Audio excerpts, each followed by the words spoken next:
नमस्कार दोस्तों, मेरा नाम है अर्पित और आज के इस वीडियो के अंदर हम मिशन 100 सीरीज़ को आगे बढ़ाते हैं और इसके अंदर हम फिज़िकल एजुकेशन के चैप्टर 8 को देखने वाले हैं, जो कि बहुत ही कमाल का चैप्टर है। और इस चैप्टर के अंदर हम डिटेल में यहाँ पर इमेजेस के माध्यम से चीज़ों को देखेंगे और मैं आपको बता दूंगा कि सबसे इंपॉर्टेंट चीज़ें क्या हैं जो कि आपकी एग्जाम पॉइंट ऑफ व्यू से बहुत ज़्यादा आपको ध्यान में रखनी चाहिए।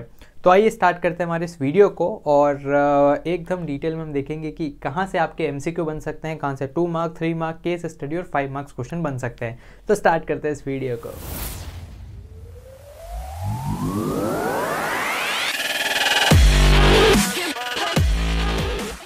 तो आइए अब हम हमारे मिशन 100 को आगे बढ़ाते हैं और यूनिट 8 को यहाँ पर हम देखने वाले हैं, जिसका नाम है बायोमैकेनिक्स एंड स्पोर्ट्स। बहुत ही कमाल की ये वाली यूनिट है और उसके अंदर हमें इन 5 टॉपिक्स को पढ़ना है। तो एक एक करके हम इसको देखते हैं। पहला टॉपिक है अपने पास कि बायोमैकेनिक्स आखिर होता क्या है। तो बायोमैकेनिक्स 2 शब्दों से मिलकर बना है, बायो प्लस मैकेनिक्स। बायो का मतलब होता है लिविंग ऑर्गेनिज्म और मैकेनिक का मतलब होता है एक ऐसी ब्रांच ऑफ फिजिकल साइंस जो कि डील करती है forces acting on a body, कि कोई भी अगर बॉडी है तो उस पर क्या फोर्सेज एक्ट हो रहे हैं, भले वो बॉडी स्टैटिक कंडीशन में हो या फिर डायनेमिक कंडीशन में। अगर हम इन सभी को जोड़ के देखें तो बायोमैकेनिक्स एक स्टडी है फोर्सेस की और उनका क्या इफेक्ट होता है एक ह्यूमन बीइंग पे, अगर वो ह्यूमन बीइंग स्टैटिक में है या डायनेमिक में है। ये वाला क्वेश्चन अब आ सकता है 2 मार्क्स में। देन आगे बढ़ते हैं और इंपॉर्टेंस अगर आपसे पूछता है तो 3 मार्क्स का क्वेश्चन बनेगा और इसमें आपको ये 7 इंपॉर्टेंस लिखनी पड़ेंगी। कि पहला है ये आपकी सिलेक्शन और इम्प्रूवमेंट में मदद कर सकता है। आप एडवांस स्पोर्ट्स इक्विपमेंट्स को डिज़ाइन कर सकते हैं। दैन नए ट्रेनिंग मेथड्स को डेवलप किया जा सकता है। रिकवरी प्रोसेस को स्पीड अप किया जा सकता है। स्पोर्ट्स इंजरीज प्रिवेंट हो सकती है। स्किल्स आपकी इम्प्रूव होगी और मूवमेंट इकोनॉमी, मतलब एक प्लेयर कंप्लीट जो उसका गेम होता है उसमें कितना वो एनर्जी खर्च करता है उस पर भी आप यहाँ पर कंट्रोल कर सकते हैं। देन न्यूटन भाई के लॉज ऑफ मोशन को देखें तो ये सबसे इंपॉर्टेंट टॉपिक है इस चैप्टर का और यहाँ से मतलब 5 मार्क्स में, एमसीक्यू में 2 मार्क्स, 3 मार्क्स, केस स्टडी में हर जगह क्वेश्चन आते हैं। तो इसको बिल्कुल आँख नाक कान खोलकर आपको सुनना है। इंपॉर्टेंट पॉइंट्स मैं आपको बता दूंगा। सबसे पहले तो आपको तीनों जो लॉज हैं उनको किस नाम से जाना जाता है ये याद रखना पड़ेगा, क्योंकि एमसीक्यू आता है। फर्स्ट लॉ को लॉ ऑफ इनर्शिया बोलते हैं, सेकेंड को लॉ ऑफ एक्सेलरेशन और थर्ड लॉ को एक्शन रिएक्शन भी बोलते हैं। देन अगर 5 नंबर का क्वेश्चन आता है तो आप इंट्रोडक्शन यहाँ से दे सकते हैं कि सर आइजैक न्यूटन ने 3 लॉज ऑफ मोशन दिए हैं, जिसमें उन्होंने बताया कि कैसे जो एक मैसिव बॉडी है वो मोशन करती है। देन इसके बाद ये जो कंप्लीट उन्होंने काम किया था वो 1687 में किया था और एक बुक पब्लिश करी थी जिसका नाम था प्रिंसिपिया मैथमेटिका। उसी के अंदर ये 3 लॉज ऑफ मोशन को दिया गया है। देन आगे हम बढ़ते हैं। पहला लॉ को लॉ ऑफ इनर्शिया बोलते हैं। ये जो इसकी डेफिनेशन है एज इट इज़ याद रखनी है कि एक object will remain in its position until और unless an external forces applied on it. तो एक कोई भी ऑब्जेक्ट है, चल रहा है चलता रहेगा, रुका हुआ है तो रुका हुआ ही रहेगा जब तक उस पर कोई एक्सटर्नल फोर्स न लग जाए। अब इसका एग्जाम्पल हम देखें तो टेबल पे एक बुक पड़ी है, पड़ी रहेगी। कोई अपनों ने बॉल गुड़काई, गुड़कती रहेगी। लेकिन अब यहाँ पर आते हैं एक्सटर्नल फोर्सेज, जैसे कुछ एक्सटर्नल फोर्सेस जो आपको पता होंगे, ग्रेविटेशनल फोर्सेस है ना, gravity, then frictional forces, air का रेजिस्टेंस, तो ये सब कुछ एक्सटर्नल फोर्सेस रहते हैं। देन उसके बाद इसको लॉ ऑफ इनर्शिया के नाम से जानते हैं, बस आपको इतना याद रखना है। अब एग्जाम में अगर आएगा तो आपसे पूछा जा सकता है कि कोई भी इसकी 2 एप्लीकेशन बताइए। तो आप बता सकते हो पहला कि एक फुटबॉल मूव कर रही है, कुछ देर बाद वो स्लो हो जाएगी because of friction. Basketball shot मारा तो वो एक पैराबोलिक पाथ अटेंड करेगी बिकॉज ऑफ एक्सटर्नल फोर्स जो कि है ग्रेविटी। तो ये आप बता सकते हैं। सेकेंड लॉ ऑफ मोशन को लॉ ऑफ एक्सेलरेशन भी बोलते हैं। एज इट इज़ याद रखना है कि rate of change of acceleration वो डायरेक्टली प्रोपोर्शनल होता है to the force applied on the object और इन्वर्सली प्रोपोर्शनल होता है to the mass of the object. Directly proportional का मतलब होता है अगर एक चीज़ बढ़ती है तो दूसरी भी बढ़ेगी। इन्वर्सली प्रोपोर्शनल का मतलब होता है कि एक चीज़ बढ़ेगी तो दूसरी चीज़ इन प्रोपोर्शन घटेगी।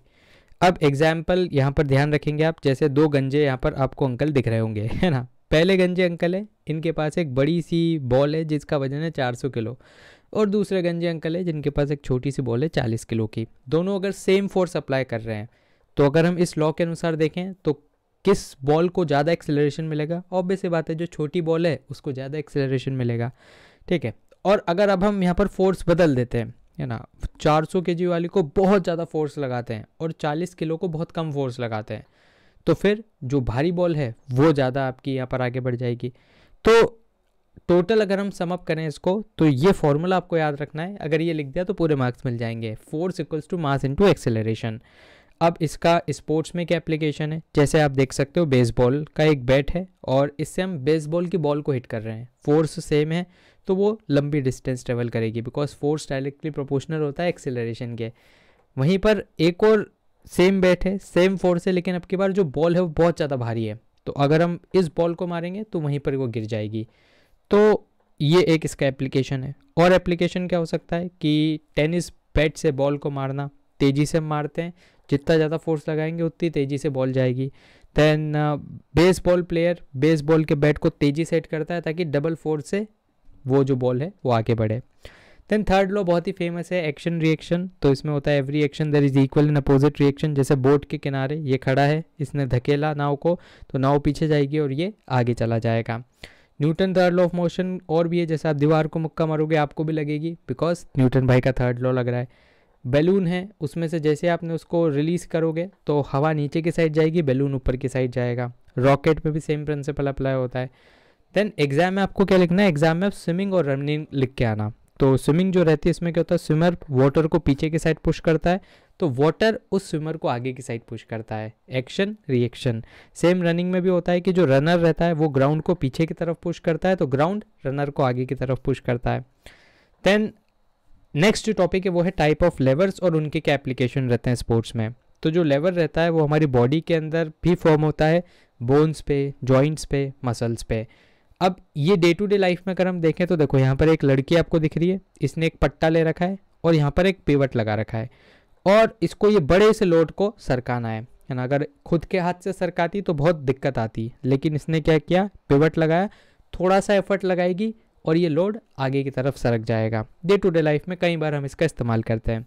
एग्जाम में अगर आपको डायग्राम बनाना है तो नीचे वाला डायग्राम बनाना, इसमें टोटल 4 चीज़ें रहती है। पहला एक रिजिड स्ट्रक्चर है ना, तो ये जो येलो कलर का पट्टा आपको दिख रहा है ये एक रिजिड स्ट्रक्चर है। देन इसके बाद इसके अंदर रहता है एक बीच में फलक्रम है ना, जो कि इसको बैलेंस करता है। लोड रहता है और एक रहता है एफर्ट जो कि फोर्स लगाया जाता है। 3 तरह के लेवर रहते हैं। पहला रहता है फर्स्ट क्लास लेवर। तो फर्स्ट क्लास लेवर में आपको सिर्फ इतना याद रखना है कि बीच में फलक्रम रहता है, तो फलक्रम बीच में रहेगा और एक साइड लोड रहेगा, दूसरी साइड एफर्ट रहेगा। देन इसका एग्जाम्पल कैसे आप याद रखोगे, जैसे फुटबॉल है, फुटबॉल में कोई हेडर मारता है ना, बॉल को हेड से मारता है तो वहाँ पर ये फर्स्ट क्लास लेवर का प्रिंसिपल लगता है। कैसे, देखो अब यहाँ पर ये फलक्रम आपको बीच में दिख रहा होगा, तो ये जो ये पर्पल कलर से बना हुआ है ये है फलक्रम। तो जो नेक की मसल्स है वो जो नेक रहेगी वो बेसिकली आपके फलक्रम का काम करेगी। देन एफर्ट कौन प्रोवाइड करवाता है, नेक की जो मसल्स है वो यहाँ पर एफर्ट प्रोवाइड करवाएगी और जो हेड का वेट है वो एज अ लोड काम करेगा यहाँ पर, है ना। तो ये लेवर का प्रिंसिपल यहाँ पर अप्लाई हो रहा है। देन सेकेंड क्लास लेवर में क्या होता है कि बीच में लोड रहता है ना, फर्स्ट में बीच में फलक्रम है, सेकेंड में बीच में लोड है, एक साइड एफर्ट एक साइड फलक्रम। सीधा इसका एग्जाम्पल याद रखना, इसका एग्जाम्पल रहता है कि अगर कोई टेक ऑफ कर रहा है, जंप कर रहा है, तो वहाँ पर ये वाला सेकंड क्लास लेवर का प्रिंसिपल अप्लाई होगा। जैसे आप यहाँ पर देख सकते हो, देखो फलक्रम सबसे एंड पे है, बीच में आपका लोड आ गया और इस साइड आपका एफर्ट आ गया जो कि पैरों की मसल्स लगाएगी। देन थर्ड क्लास जो लेवर रहता है इसमें एफर्ट मिडिल में रहेगा और एक साइड लोड एक साइड फलक्रम रहेगा। इसका भी आपको एग्जाम्पल याद रखना है कि जब बाइसेप कर्ल किया जा रहा है, तो देखो बाइसेप कर्ल किया जा रहा है तो ये जो जॉइंट है ये तो आपका हो गया फलक्रम। देन जो बाइसेप्स की मसल्स से जो आपका एफर्ट लग रहा है वो आ रहा है यहाँ पे, और तीसरे नंबर पे आ जाएगा आपका क्या, जो रेजिस्टेंस से लोड है जो कि डंबल का वेट रहता है। इसको याद रखने की ट्रिक क्या है, FLE है ना। तो FLE ये बीच वाली टर्म्स है कि बीच में क्या आएगा, जैसे फर्स्ट क्लास लेवर में बीच में आएगा F, सेकंड क्लास लेवर में बीच में आएगा L, थर्ड क्लास लेवर में बीच में आएगा एफर्ट। तो इस तरह से आप इसको याद रख सकते हैं।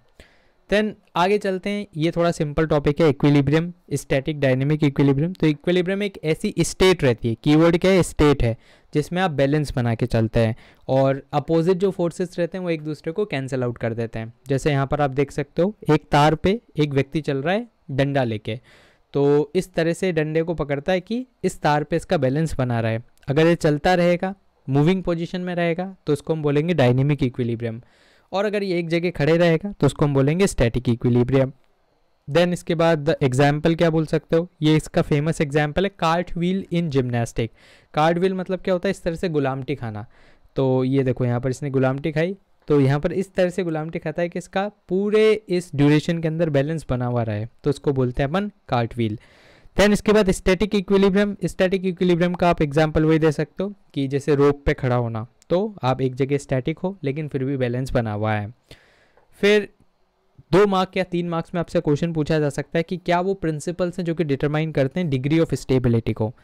तो एक कोई भी ऑब्जेक्ट है वो स्टेबल कब रहेगा, पहला है कि उसका बेस ब्रॉड रहना चाहिए, सेकंड है कि सेंटर ऑफ ग्रेविटी जितनी लो रहेगी उतना ही ज़्यादा स्टेबल वो प्रोडक्ट रहेगा, और तीसरा है कि बॉडी वेट जितना ज़्यादा रहेगा उतना ज़्यादा स्टेबल होने की चांसेस है ना। एग्जाम्पल के तौर पे जैसे ये रिमोट है, अगर ये जो रिमोट है इसको मैं सीधा यूँ रखूँगा तो देखो इसका जो बेस है बिल्कुल ब्रॉड नहीं है, तो ये गिर जाएगा, बैलेंस नहीं कर पाएगा। वहीं पर अगर कोई दूसरी चीज़ है, फॉर एग्जांपल ये घड़ी है ना, इस घड़ी को मैंने क्या किया, इस घड़ी को यूँ चपटा रखा, तो अब देखो इसका सेंटर ऑफ जो ग्रेविटी नीचे है, वेट भी ठीक ठाक है और बेस भी ब्रॉड है, तो तीनों चीज़ें सेटिस्फाई हो रही है, तो यहाँ पर ये स्टेबल रहेगा। ठीक है, तो तीनों पॉइंट्स याद रखने, फिगर याद रह जाए तो बहुत बढ़िया।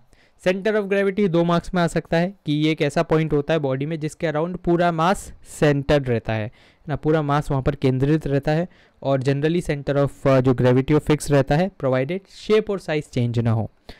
एप्लीकेशन क्या होता है इसका, तो इसको आप एप्लीकेशन देख सकते हो कि जब ये एक स्प्रिंटर रहता है, तो स्प्रिंटर क्या करता है, ये जो ब्लॉक रहता है जहाँ से वो रन करता है उसके अलाइनमेंट में अपने बॉडी पार्ट्स को ले आता है, ताकि जब वो फोर्स लगाए तो बिल्कुल इक्विलिब्रियम रहे उसका, है ना, बैलेंस मेंटेन रहे और उसको बहुत तेज स्पीड मिल जाए दौड़ते वक्त। देन उसके अलावा अगर आप कुछ एग्जांपल लिखना चाहते हैं सिंपल वाले, तो सीसॉ और टग ऑफ वॉर का भी एग्जांपल लिख सकते हैं इक्विलिब्रियम के अंदर। देन फ्रिक्शन और स्पोर्ट्स अगर हम देखें तो फ्रिक्शन एक ऐसा फोर्स रहता है जो कि मोशन को अपोज करता है। 4 तरह का होता है, एग्जाम में सीधा आ सकता है, 2 मार्क में, 3 मार्क में, 5 मार्क्स में भी आ सकता है, जिसमें वो सारे टाइप्स पूछ लेगा। तो चारों आपको बताने रहेंगे, स्टैटिक, स्लाइडिंग, रोलिंग और फ्लूइड। स्टैटिक फ्रिक्शन क्या है, बॉडी रेस्ट पे है और तब जो उस पर फ्रिक्शन अप्लाई हो रहा है उसको स्टैटिक फ्रिक्शन बोलेंगे। एग्जाम्पल हो जाएगा कि टेबल लैंप टेबल पे पड़ा हुआ है।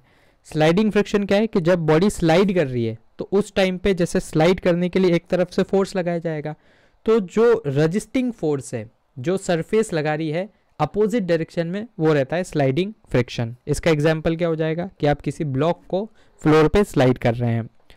रोलिंग फ्रिक्शन में क्या होता है कि कोई बॉडी रोल कर रही है तो जो सरफेस है वो जो अपोजिट डायरेक्शन में फोर्स लगा रही है उसको बोलते हैं रोलिंग फ्रिक्शन, और ये वीकेस्ट रहता है ना, इसलिए आपने देखा होगा कि जितने भी कार रहती है, टायर्स रहते हैं, वो सब सर्कल शेप में रहते हैं। फ्लूइड फ्रिक्शन क्या होता है कि एक ऐसा फ्रिक्शन है, कोई ऑब्जेक्ट है फ्लूइड में तैर रहा है तो उस टाइम पे जो उस पर फ्रिक्शन लगेगा सरफेस ऑफ द फ्लूइड से, उसको हम बोलते हैं फ्लूइड फ्रिक्शन। एग्जाम्पल स्विमिंग के दौरान आप इसको देख सकते हो। देन फिर आगे हम बढ़ते हैं, लास्ट टॉपिक है प्रोजेक्टाइल। प्रोजेक्टाइल क्या होता है, ये बेसिकली जब हम किसी ऑब्जेक्ट को ग्रेविटी के अंदर थ्रो करते हैं तो जो पाथ वो ट्रेवल करता है उसको हम बोलते हैं क्या, ट्रेजेक्ट्री बोलते हैं, या फिर हम बोलते हैं the path of the projectile, और ये जो कंप्लीट मोशन रहता है उसको प्रोजेक्टाइल मोशन बोला जाता है। इसमें एक बात ध्यान रखनी है कि ग्रेविटी के अंदर ये रहता है। एग्जाम्पल के तौर पे कि आपने बेसबॉल बैट को फेंक दिया, है ना, तो जैसे फेंकोगे तो वो एक पैराबोलिक शेप बनाएगा। देन कौन कौन से फैक्टर्स हैं पूछा जा सकता है 3 मार्क्स और 5 मार्क्स में, तो ये पांचों याद रखने। पहला है ग्रेविटी, सेकेंड है एयर का रेजिस्टेंस, थर्ड है स्पीड ऑफ रिलीज, कितना तेजी से आपने उसको फेंका है, मतलब इनिशियल वेलोसिटी भी इसको हम बोलते हैं। एंगल ऑफ रिलीज, किस एंगल से फेंका है ना, 45 पे फेंकते हैं सबसे ज़्यादा रेंज मिलती है, 90 पे फेंकोगे जहाँ फेंका वहीं पे गिर जाएगा, है ना। देन हाइट ऑफ रिलीज, कितने ऊपर से फेंका है, पहाड़ से फेंका है तो ज़्यादा डिस्टेंस, नीचे से फेंकोगे तो कम डिस्टेंस। और मैक्सिमम रेंज याद रखना, एमसीक्यू का फेवरेट क्वेश्चन है ये कि 45 डिग्री पे मैक्सिमम रेंज मिलती है। तो ये था अपने वाला chapter. Thank you so much. तो फिलहाल के लिए इस वीडियो में इतना ही। मुझे उम्मीद है कि आपको वीडियो पसंद आया होगा। अगर आपके कोई भी डाउट्स हो, सवाल या सुझाव तो उसको आप जरूर से कमेंट बॉक्स में लिख दीजिएगा। दोस्तों आप हमारे चैनल को भी सब्सक्राइब कर लीजिएगा, क्योंकि इससे हमें और भी ज़्यादा मोटिवेशन मिलता है आपके लिए वीडियोस बनाने के लिए। सब्सक्राइब बटन के पास बने एक बेल आइकन को आप जरूर से दबा दीजिएगा, ताकि हमारे चैनल की लेटेस्ट नोटिफिकेशंस आपसे मिस ना हो। तो दोस्तों धन्यवाद, जय हिंद, जय भारत।